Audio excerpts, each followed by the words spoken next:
Hi everyone again. So I'm Morgane and I'm a sustainable production specialist, and I'm very excited because we have quite amazing sustainable production, film production pioneers in this panel today, coming from all over the world. So it's going to be a great opportunity to compare and learn from each other. So we're going to begin very simply with you presenting what you're doing.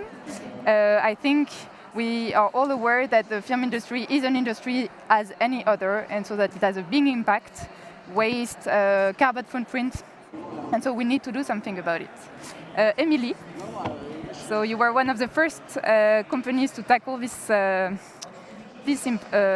issue, so let's tell us about it. Hi, everyone. My name is Emellie O'Brien. I'm the founder of Earth Angel. We are a sustainability production consulting firm based out of Brooklyn, New York. We also have offices in Los Angeles. I personally have been working in the intersection of sustainability and entertainment since 2011. And basically what we do at Earth Angel is we work with primarily feature films and television series. We do occasionally work with commercials or live events as well. We help them track their carbon footprint, reduce the environmental impact. We do this with our model that we refer to as the 4 S's. So Earth Angel provides the strategy, the staff, the stuff, and the stats to help shows shoot sustainably. So meaning an actual educational framework for folks that we're bringing that's customized to every show. There is no one-size-fits-all solution in production. Every show is its own unique unicorn, and so we have to accommodate, to adapt to those challenges. We train Ecoproduction assistants on every production we work with so that there's always a dedicated Earth Angel on site with a shooting crew.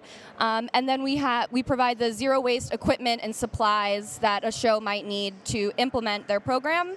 And then we do all the reporting and analytics at the end, so a kind of soup-to-nuts solution. And so we work with some of your favorite shows. We did The Amazing Spider-Man 2, The Marvelous Mrs. Maisel, Spielberg's The Post. So a lot of different types of productions, small scale, large scale, and we've worked all over the world, basically. So I'll leave it at that for now. Thank you. Let's move up north. And so what do you do in Canada? Okay. Hi, everyone. I'm Andrew Robinson from GreenSpark Group. And so GreenSpark Group is a Vancouver-based company, but we also have offices in Los Angeles, New York, and elsewhere in the United States. We've got a few programmatic elements, one of which is also working on set with shows. So we've worked like on The Man with High Castle and The X-Files to similar to what Emellie said. I won't echo that in terms of working with them to reduce their greenhouse gas emissions and their waste diversion objectives, and work with them to embed a strategy and educate the people to do so. We also work with the studios, both locally in the cities we work, so with Vancouver Film Studios or with like HBO in Los Angeles, to get them to embed sustainable practices within their overall corporate framework, so that then they can provide the support that's necessary to the productions that they want to adopt sustainable practices. We also have an educational component where we do carbon literacy training. We offer that for free to anybody in the industry, where we make the clear link between climate change and the productions industry, or television and film production industry's contribution to the climate change issue, and the solutions that are there available for them. And we put on an annual forum. Those are the principal things. There's more stuff that we do, but I'll pass it on, otherwise I can keep talking forever. And so what do we do in France? So, yeah. Yeah. Hi, so I'm Caroline Darmon and I work for Publicis. I'm a CSR director for Publicis in France. And so I represent the advertising sector. Just to have an idea, for Publicis, we are the first communication group in France. And we produce around 200 films per year, so it's quite huge for us. And all what we've done we began in fact in 2017 to analyze our life of cycle for our campaigns, and we realized that 70% of our impacts were during the eco-production for our videos or print. So it's quite important for us.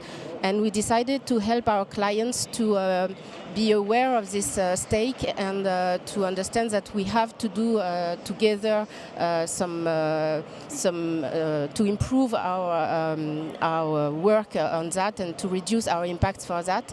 So we try to do it by ourselves. For some stuff we can do it by ourselves with, for example, Publicis, which is our subsidiary for the print production, and sometimes we work with people like Matthieu and Secoya to improve our impacts for some advertising, and we did it together for the launch of Garnier Bio 1 year ago, and it was a success. We divided by 8 the footprint carbon versus a classical production, so for us it was a big victory. And so Matthieu, how did you help Caroline lower the carbon footprint of the advertising? There is many solutions, but first of all, I just want to speak a little bit about me. I was a location manager for 20 years, and I've done this job with passion, and I really loved what I was doing. And after 20 years, I was wondering how I can help the film industry that I love, to be more sustainable and to be sure that maybe other people like me in 20 years will be able to make movies also. So we realized that there was many things existing all around the world, and we have some of the more famous example. And we realized also that as you can see, a goal without a plan is just a wish. And so we have to help people to make plan and to know how they're going to do to be sustainable, because the goal is to be sustainable. And like this, whoop, too much, okay. Like this, oh yeah, okay, it's working? Yeah, perfect. We work a little bit like the other one. Finally, we do not reinvent the wheel. There is people already doing things, and we try to find the best way to do things, to find the best solution, and to apply it to the specificity of our way of working.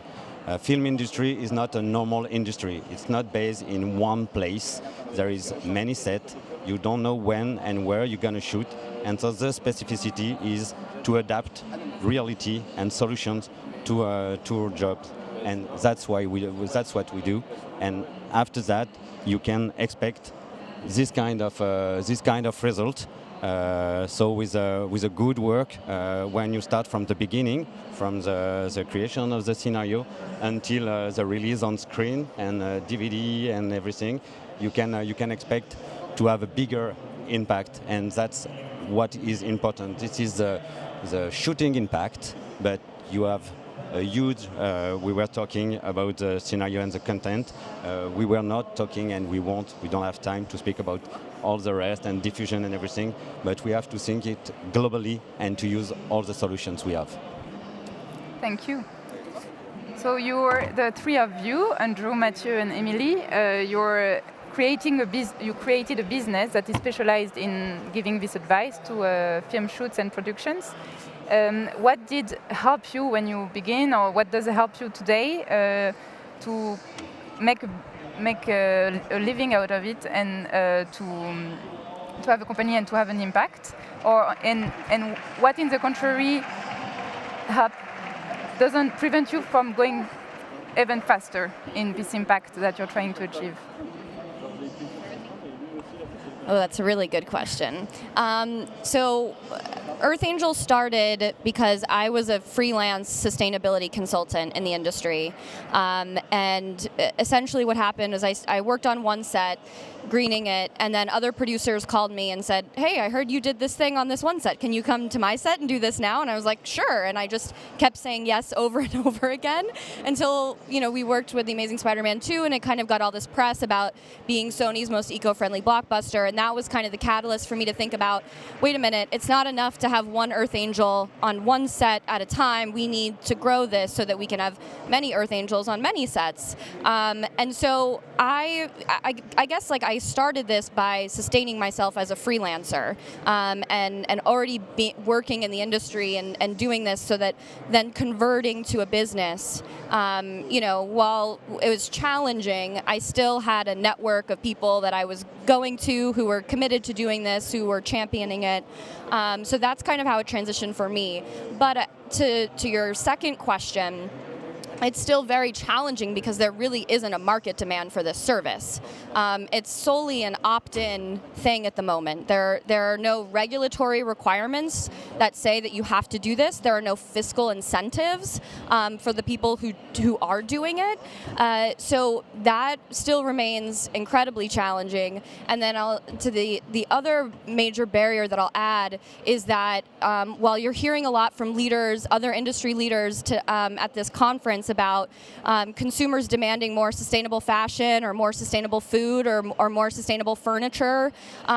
Nobody's sitting here watching Netflix deciding what to watch based on whether it was made sustainably, right? So that lack of consumer demand in our industry is a major barrier. And that's where we have to try to figure out what are other levers that we can pull, right? And so that's where we're starting to look at, okay, what are some of the major talent associated with our industry? What are they doing about it? And more we're seeing actors demand it, we're seeing directors demand it. And so, when you have above the line people in power who are really being vocal about it, that does start to, shift things as well. So those are the three main hurdles in my perspective. Thank you. So, okay, we should all go tonight on the social media of Netflix and say, we want sustainable production for all the TV shows and films we watch. All right, so Matthieu, do you, being in France, so in a European kind of milieu, do you find that you have the same challenges? We all have the same challenges, but the reality, political reality and financial reality are not exactly the same. The first thing I think we want to show with Secoya is everybody has a benefit in doing this. Locally, the providers, the productions also, because it's going to be better for their image and for the shooting condition for the team. So nobody is going to lose anything if we're going to be sustainable. It's just you have to change your way of mind, you have to change the way you act, but finally at the end everybody will win, and that's something very important, not only for productions but also for the people, the politics. And in France we have the CNC, we have all the regions. They're giving money to cinemas, to the movies.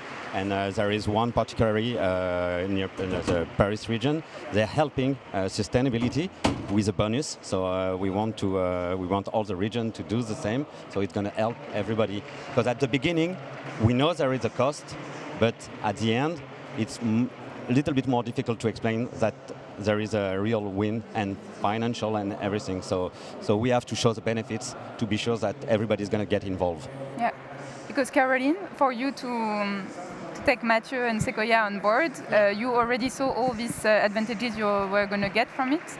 Yes, but the thing is that what is quite difficult in France is that for advertising, in the imaginary of everybody, advertising there is no impact. It's services, it's quite wind, something like that. So there is no impact. So when we began to speak about that in 2017 with our clients and say, oh, look at that, you are going to make a product very responsible. So why don't you do the campaign also responsible and the production also? They say, yes, you're right, but it's not the moment, it's not priority and so on. Obviously, it's perhaps since 6 months or like that there is a real acceleration on this purpose, and what is quite difficult also is that in France for this advertising production, budget still is the main KPI for deciding of what kind of production you have to do. So our main objective is to do that. Eco-production will be a KPI as important as budget is today. And to be honest, it's not exactly the thing today, in fact. But just to speak about the experience we had with Matthieu, what was very interesting is that at the beginning, not everybody was concerned by all these responsible things, And at the end, everybody wants to do all the production like this. So yes, and it's a very good service for us because as you invent the eco manager also, that is to say there is a person in the production during all the production who explain why we have this kind of product, why we sort and so on. It's very good because there is an expert and we can ask everything to him and even complain to him if we have a problem. So Andrew, same question. What helped you develop your impact and what prevents you from doing so?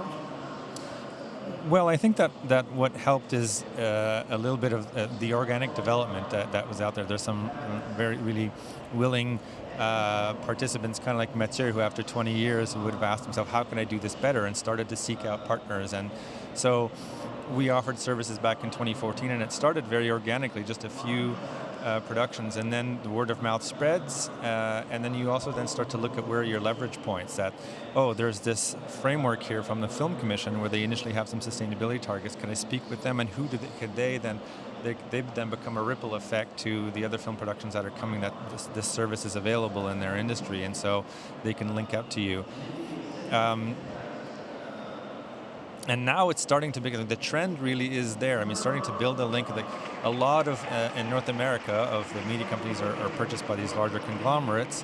And if you look at AT&T or the Walt Disney Corporation, they have corporate social reporting objectives and that are publicly there. And so you could start having that conversation with the studios and about saying, hey, your parent company is doing this. How are you contributing to it? How can we help you along the way?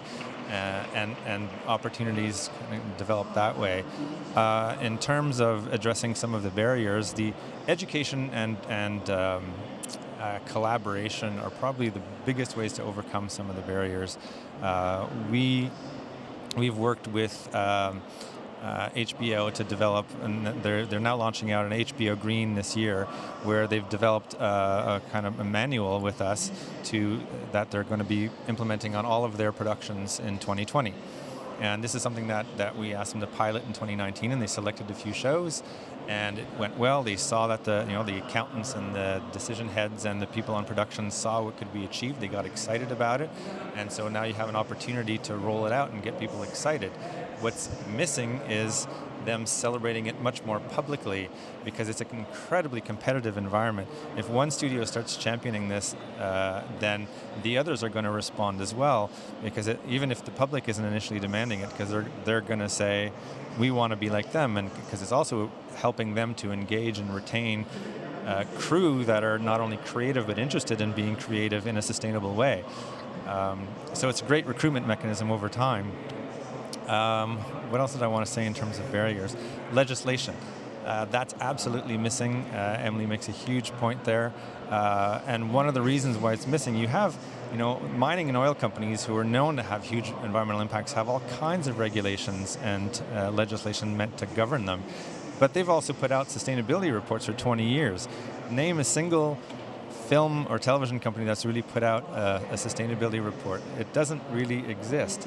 And part of that reason is because it's a mobile industry, and it's so economically important right now that we have this very, very, very interesting ecosystem where governments want to encourage people to come and develop and produce creative content in their jurisdiction, and they don't want to be creating these sticks or these perceptions that you're not going to be able to execute your dream here because we're going to put some constraints on how you develop your film content.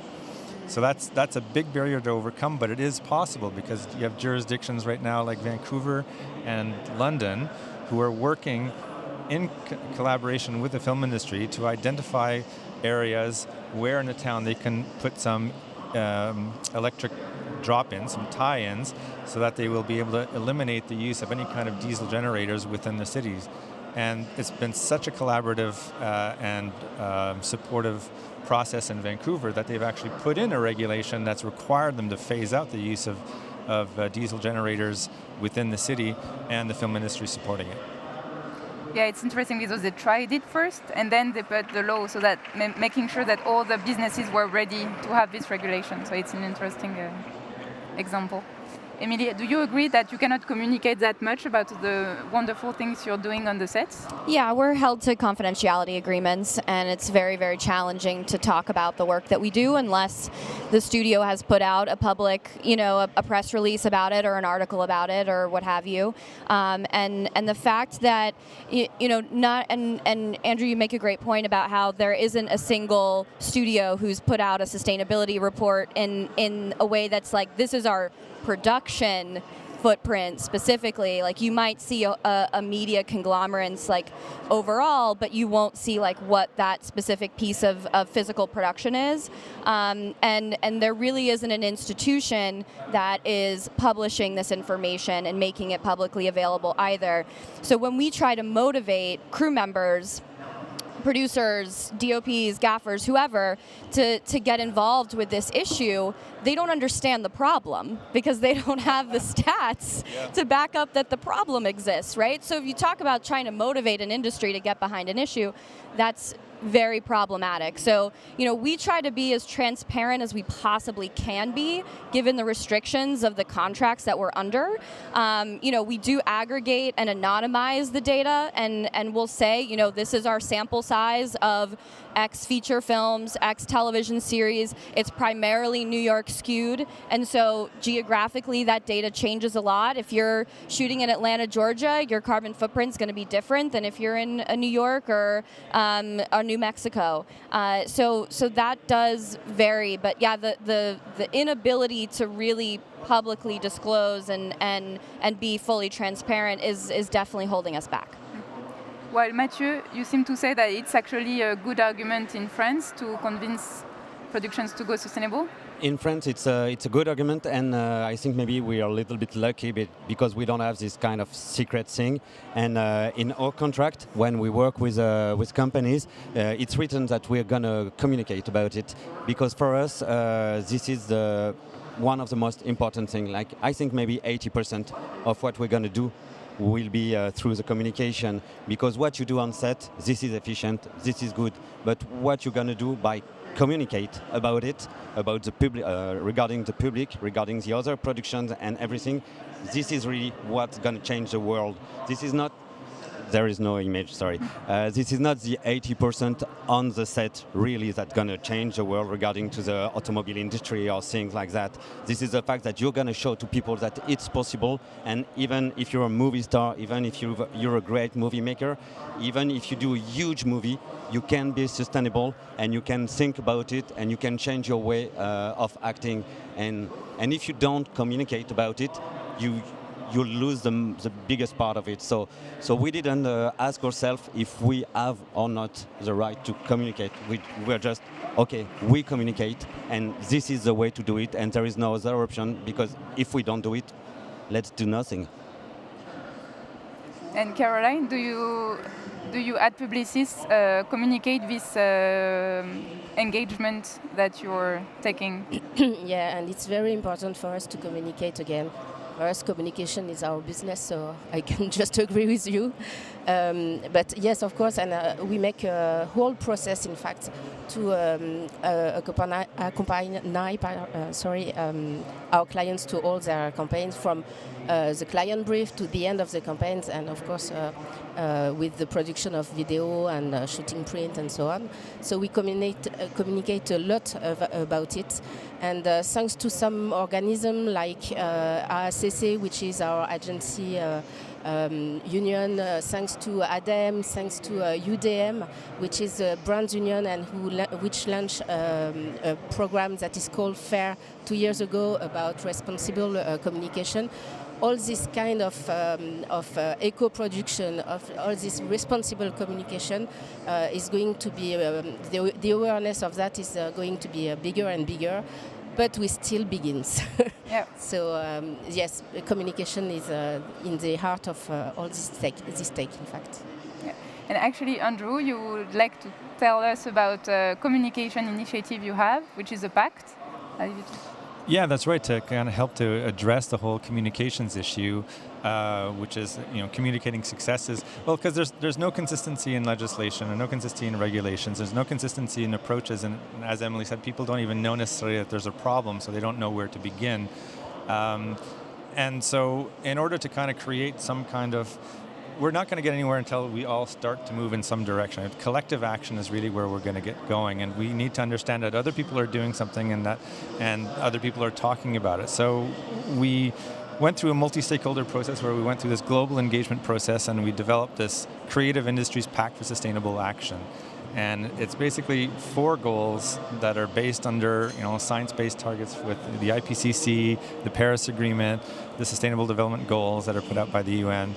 And it's basically saying we as a creative industry acknowledge the science behind this, we acknowledge the targets that are there, and we collectively are wanting to move in this direction. So it's a series of aspirational goals for you to be able to work towards those targets in the way that your own geographic and legal environment or organizational context allows you to do so. And it's just basically, I brought it here so that people, anyone in the audience or anyone here can sign it. I've got some pins if you want to bring some pins, but it's really just a way to demonstrate collective action and to allow people to say, I'm also committing to communicating about my efforts every couple of years, so that now that we can have things to point to. This is how things are being done in Dubai. This is how things are being done in France. This is how things are being done in South Africa or Los Angeles. And it's really hopefully helping to create an opportunity for cross-pollination and collaboration for global change. Yeah, because it's really a new area where we have everything to invent in partnerships with solutions that we can find here and adapt it to the movie industry. I think you wanted to say a small word about how we should collaborate with solutions. Yeah, exactly what you say. It's just a call. We need solutions. There is a market, a huge market. If we're just talking about movies, last year it was more than 800 million euros spent on the French territory. So there is a huge market. We are looking for solutions. If you have solutions, if you know solutions, call us. So that would be a recycling solution that you have for the event industry. It can also work for the film industry. Anything. We have food, we have clothes, we have makeup, we have technology, we have everything, and we can link stars, dream, cinema, sustainability, and new ideas. So what are we waiting for? That's a great concluding remark. So if anyone wants to come and sign the Creative Industries Pact for Sustainability, is that the name? Yeah. Creative Industries Pact for Sustainable Action. Come. Thank you, everybody.